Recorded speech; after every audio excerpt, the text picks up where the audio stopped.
Hi all, it's PJ and welcome to the preview for 8-inch block of the month for August.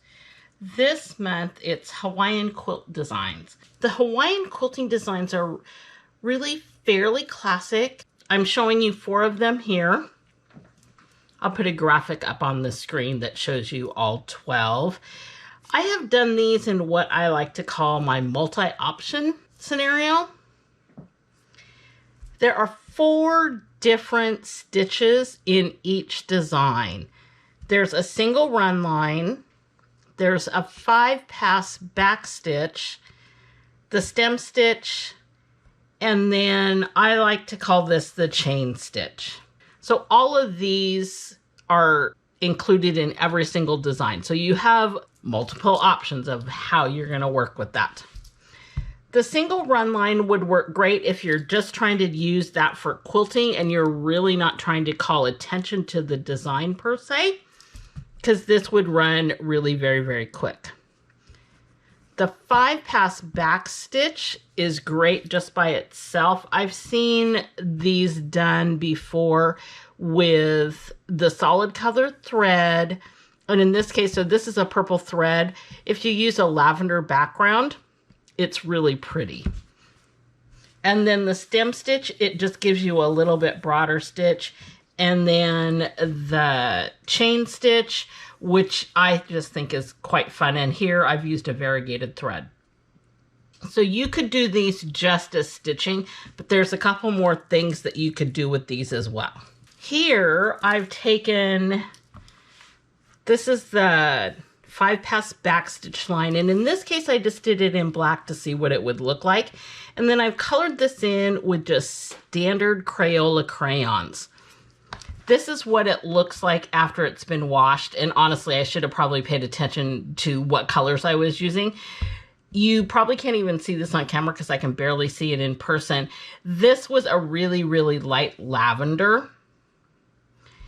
What I did was I colored in the parts, and then you do need to heat set that, and I just used a piece of printer paper, put it over the top of that, and then with my iron set on a cotton setting, I just ironed over it. It will set the color into the fabric. It will also kind of get rid of the excess wax from the crayon, and then I just washed it as normal.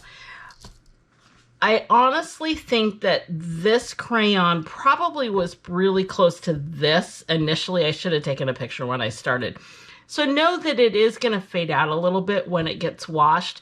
And after repeated washings, honestly, it could possibly go away altogether. I only washed it once, so honestly, I don't know. If you wanted to do this method and you wanted to make sure that your colors were going to stay put, you might want to go with fabric crayon that was designed to be washed, or there are also fabric markers that are, again, intended to be used and laundered. I just happened to have the crayons. I thought it was kind of a fun idea, so I gave it a shot. There you have it.